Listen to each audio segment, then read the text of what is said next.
বিএনপির ভারপ্রাপ্ত চেয়ারম্যান তারেক রহমান সাহেবের নির্দেশনায় তার বিভিন্ন সমাজ কল্যাণমূলক কর্মের প্রেরণায় ঈদের দিন যারা বেশি আয় করতে পারেন না, স্বল্প আয়ের মানুষদের কাছে একটি উন্নত মানের খাবার পরিবেশনের মতো একটি মহৎ উদ্যোগ গ্রহণ করেছে। আমি এই ধরনের একটি উদ্যোগ নেওয়ার জন্য কামরুজ্জামান জুয়েলকে আন্তরিক কৃতজ্ঞতা জানাচ্ছি। কারণ রাজনীতি যারা করবে তাদের উচিত সবসময় মানুষের সাথে থাকা, অসহায় মানুষের পাশে থাকা, অল্প আয়ের মানুষের পাশে থাকা, নিম্ন আয়ের মানুষের পাশে থাকা।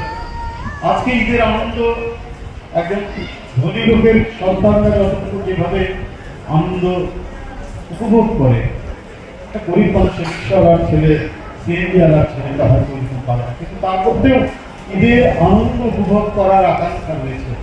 তো সুতরাং আমাদের প্রত্যেকের আনন্দ যদি আমরা প্রত্যেকে ভাগ করে নিতে পারি, এটা তো সবচেয়ে বড় একটি কাজ বলে আমরা, এবং সেই কাজেরই কিছুটা অংশের দায়িত্ব পালন করছেন কামরুজ্জামান রতন, কামরুজ্জামান জুয়েল, যে বিগত 15 বছর আমি রাজনৈতিক আজকে কথা বলতে চাই না, যেহেতু ঈদের দিন, তারপরে একটু কথা বলি। আমরা অনেক সংকটে পড়েছিলাম, অন্ধকারের মধ্যে ছিলাম, আমরা কেউ নির্ভয়ে চলাফেরা করতে পারিনি।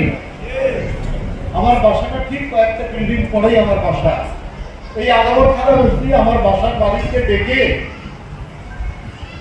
বলতো যে আপনি মুসলকে দেন, বন্ড দেন, যে রিজভী আহমেদ জেল থেকে বের হলে পরে সে এই বাসায় আপনি আর তাকে রাখবেন না, জোর করে বন্ড দিতে হয়েছে তাকে। এই সময় ছিল, একে দুঃসময় ছিল। 15 বছর আমরা ভয়ে আতঙ্কে নির্বিঘ্নে দিন কাটিয়েছি, নির্বিঘ্নে বাসায় ফেরা আমাদের হয়ে। আজকে 5ই আগস্টের পর কিছুটা হলে আমরা স্বস্তির নিঃশ্বাস করতে পারি। হয়তো একটু পরে বলছি যে না, বাসায় ফেরার সময় আমি গ্রেফতার হব না, আমাকে কেউ মামলা দেবে না, আমি কোনো বিপদে পড়ব। এইরকম একটি পরিস্থিতি এখন তৈরি হয়েছে। আজকে এই পরিবর্তিত পরিস্থিতিতে আমরা প্রথম ঈদ উল ফিতর উদযাপন করছি। আজকে এই দিনে আমরা ধনী নির্ধন নির্বিশেষে সবাই যাতে আমরা প্রত্যেকে ঈদের আনন্দ ভাগ করে নিতে পারব সেই আশা রাখি। এবং জুয়েল যে উদ্যোগ নিয়েছেন আজকে, আমি তার এই উদ্যোগের কথা শুনে যখনই সে আমাকে আমন্ত্রণ জানিয়েছে, আমি একেবারেই সাথে সাথেই আমি রাজি হয়ে যাই যে না, তোমার এই কাজটি সত্যিকার অর্থে কোনো ঈদের দিন, রোজার দিন বা অন্য দিন বলে না, যে কোনো দিনই এই ধরনের মানব হিতৈষী কাজ করা যায়, যেটির জন্য সব সময় আমাদেরকে তাগিদ দিয়ে যাচ্ছেন আমাদের ভারপ্রাপ্ত চেয়ারম্যান যারা তারেক রহমান। জুয়েল একজন অত্যন্ত কর্মনিষ্ঠ ছেলে।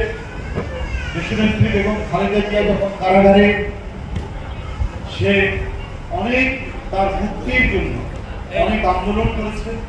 আমাকে সাথে নিয়ে বিশেষ করে শ্যামলী, তারপরে আপনার কল্যাণপুর, ধানমন্ডি, বিভিন্ন এলাকায় সে লোকজন জোগাড় করে আওয়াজ করেছে।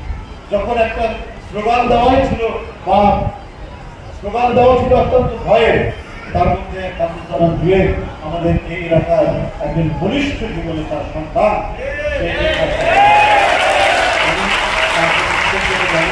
আপনাদের সবাইকে ঈদের শুভেচ্ছা এবং ঈদ মুবারক জানিয়ে বক্তব্য শেষ করছি।